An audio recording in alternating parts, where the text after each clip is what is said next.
Hello and welcome to Malang. This is my second day of walking around the city and seeing the sights. Yesterday I did that side of the city, today this side.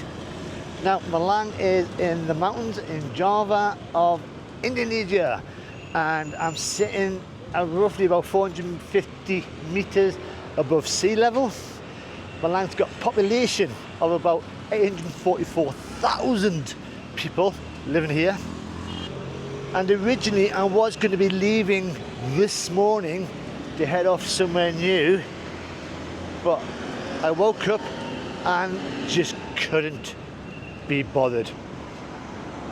I've had a lie-in, I've had a chilled morning, and it's only now, what time is it now? 3 o'clock in the afternoon. I've decided to come out and I needed to explore a bit more. So I'm going to start off with this place, a bit of religion. It's Malang's cathedral, built in 1934, got a Gothic style about it, and although it's European in design, there is, in the stained glass windows, some Javanese motifs. Now I don't think, I've tried to get in to the other side, but I was told not to go in by some guard, and I don't want to start upsetting people.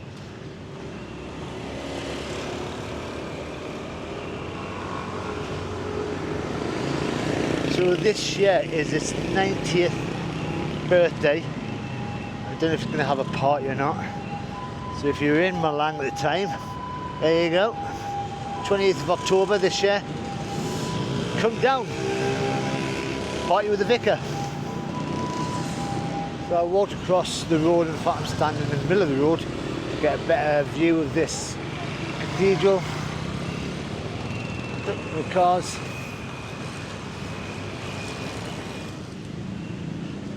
I haven't been totally lazy this afternoon.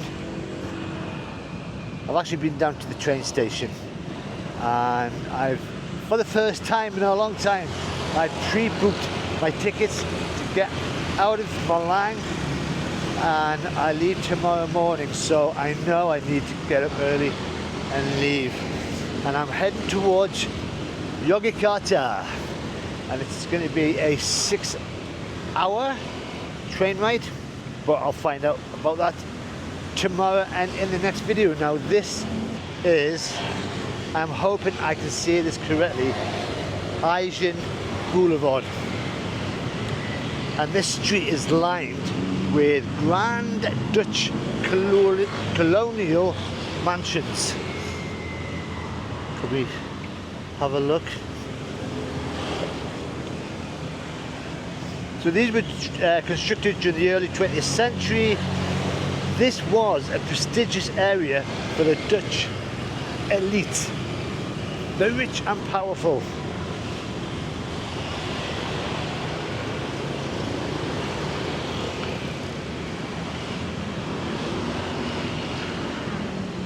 And it did remind me of a European city,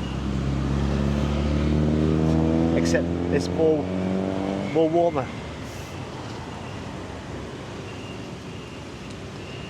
So this boulevard is part of a larger urban planning scheme by the Dutch to create orderly and pleasing living spaces for the colonial rulers, which is why it's one of the most preserved colonial areas in Indonesia.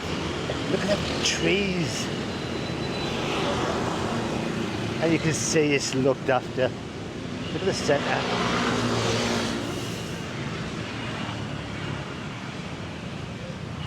Them trees are tall. I would so love to just knock on somebody's door and go, can I come in?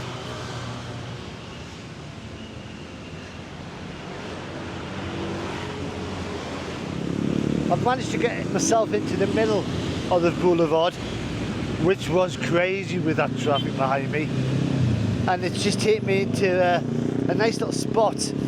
Now if it's crazy enough to get people to come across, they've got little seats in the centre These must be left over from the bygone ages, because there's no way people are going to be walking across in this crazy traffic.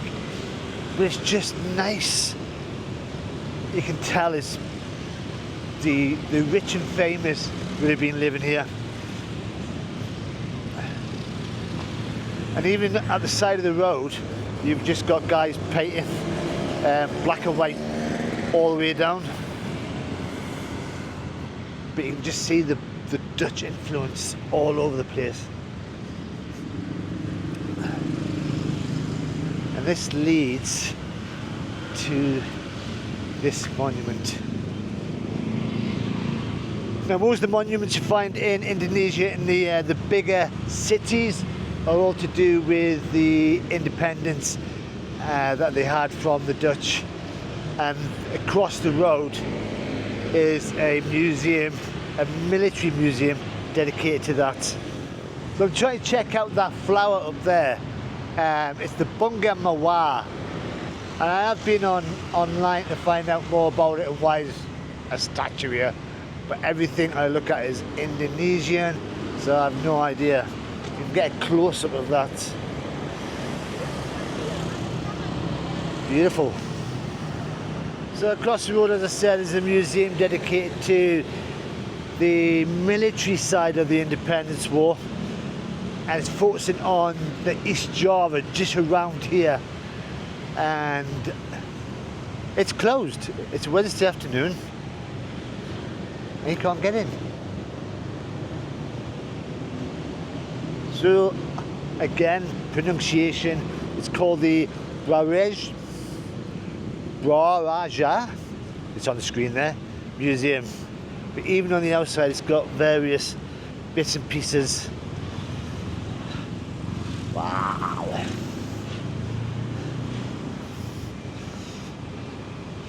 I mean, it's written all over the place. Brawijaya.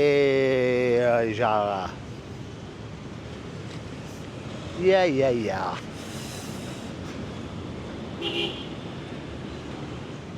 Got loads of stuff to see in there. And one of the things it's got is the Deathly Cart, which is a cart used by the Dutch to carry prisoners of war. And a lot of them died in the Deathly Cart. And it's supposedly haunted. Oh. Right, we're going to go to the next spot. Hello, how are you? Which is that way. So about a 10-minute walk away from the museum and the big flower, you've got this place, Hutan, Kota, Malabar. This is an urban forest. It was built whilst the expansion of the city started getting bigger and they knew they needed more urban spaces within the city. Hello. So they built a forest in the centre. So basically this is a place that people just come, chill, relax. Little map there, 15-20 minute walk around. Oh, the jogging. He's jogging. So that's how long it takes to run round. Now the path itself, it's got little dinks in, so when you're wearing flip-flops like I am, it's not firm.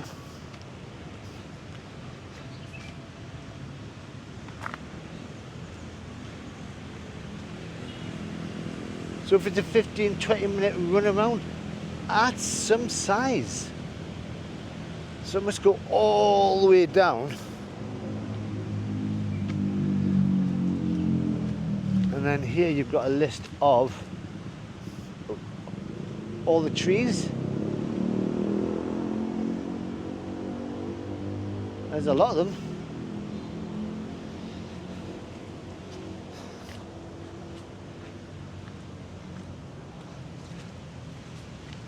Now, if I had my running shoes on, I'll actually go around. But I haven't, so I can't. I'm going to only walk a little bit in, because there is still a fair bit of sea.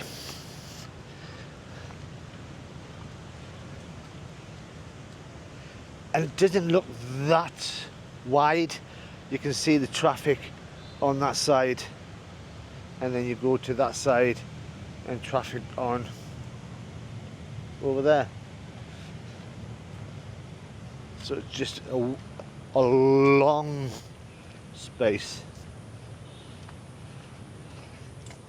And this does tie in with the Dutch way of building cities, where they would have like loads of urban areas for people to go around, have picnics and have little kick-arounds.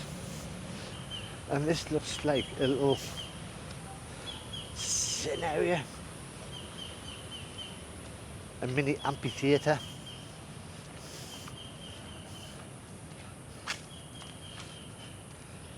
And here's a map.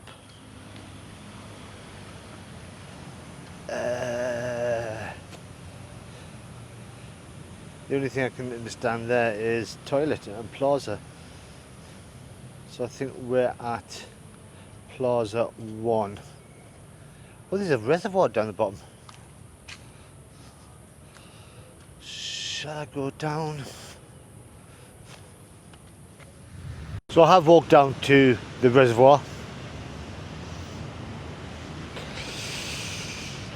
Golan Reservoir, and then you look inside. Not a lot of water. Not a lot of water at all. Unless it's been a bit of a warm one and the water's all evaporated. It stinks just a little bit. There is stagnated water in there. You can see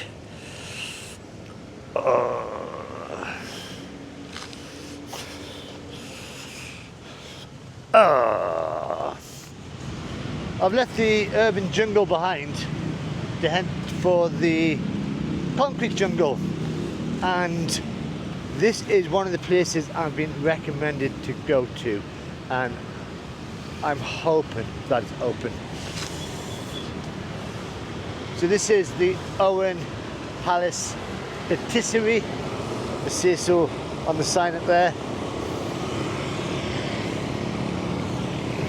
Just got, oh my god, there's a telephone box from England. Oh, there's two of them, there's one across the road.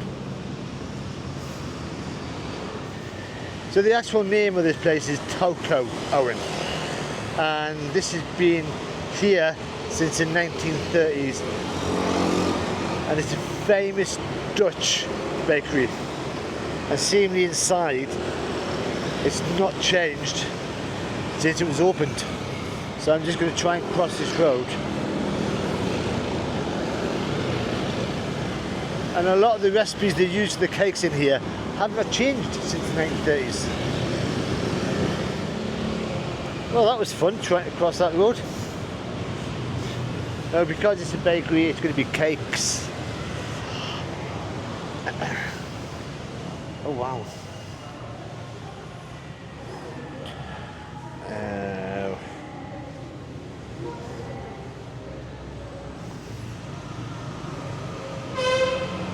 I'm not too sure. It looks like 1930s furniture. I might go for a pastry raisin.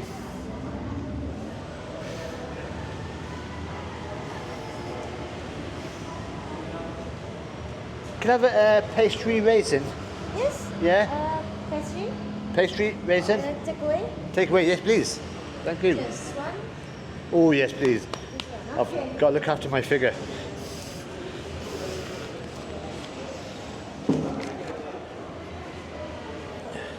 I'm not too sure what is local, what isn't. I mean, that's all bread. And that's just cakes.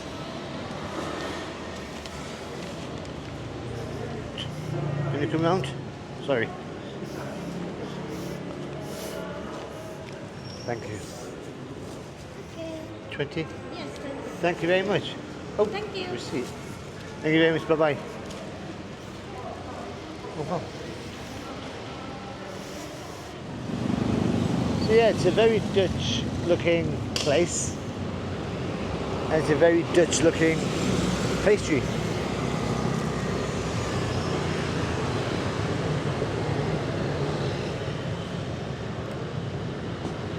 Very nice. Very Dutch. Not many raisins. Yum yum. I want to finish it. That was really nice. For £1.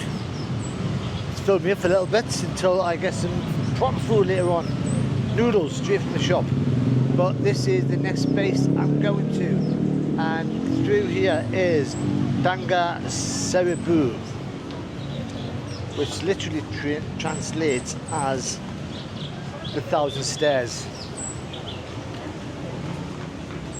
And somewhere through here is 1,000 stairs that you can climb and get a good view of the city. So I've been told. But this has got a mystical surrounding about this place. Basically it's just trying to get through people as well.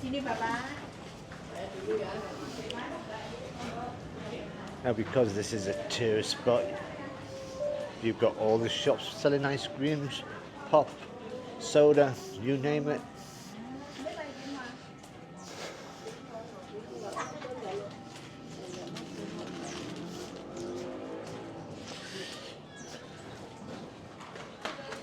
Now, I have no idea where I'm going, so I'm just going to be following what looks like lesser tourists.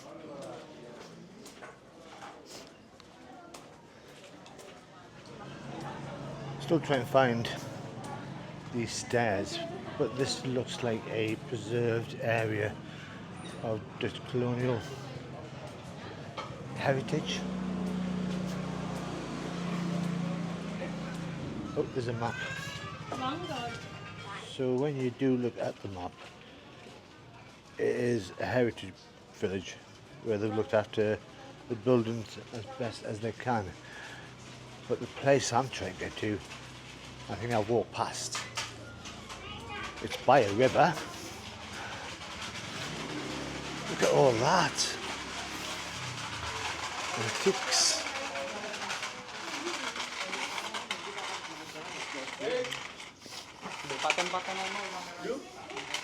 Tolong pencetkan. Jangan tahu. Wes pas lagi. So I found the river. Oh, that's pretty.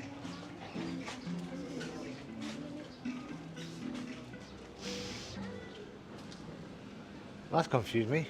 I'm here, according to the map, and I've just climbed all the stairs. And there's not 1,000 of them. There's about 20 of them. But I'm going to lift this camera up a bit higher, and then you can get a view of the small village as best you can. So the river is just down there, and then behind me, because this is the entrance to the village, is just normal residential area.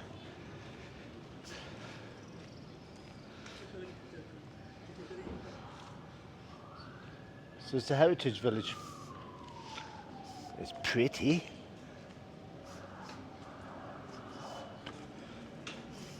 But yeah, I was expecting a lot more stairs than that.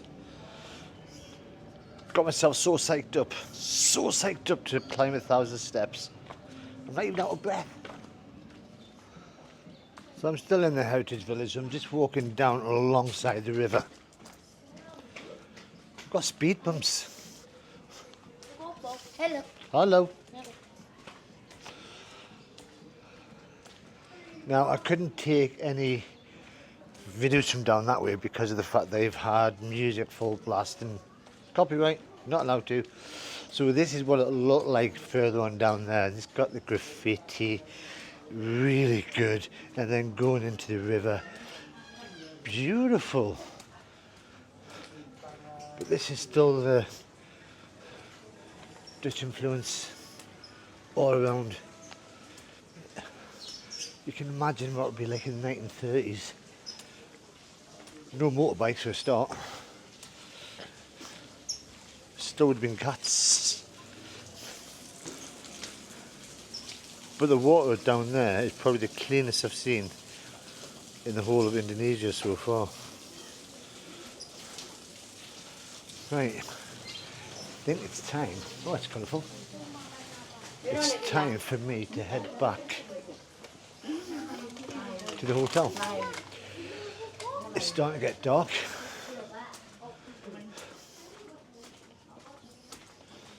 Hello.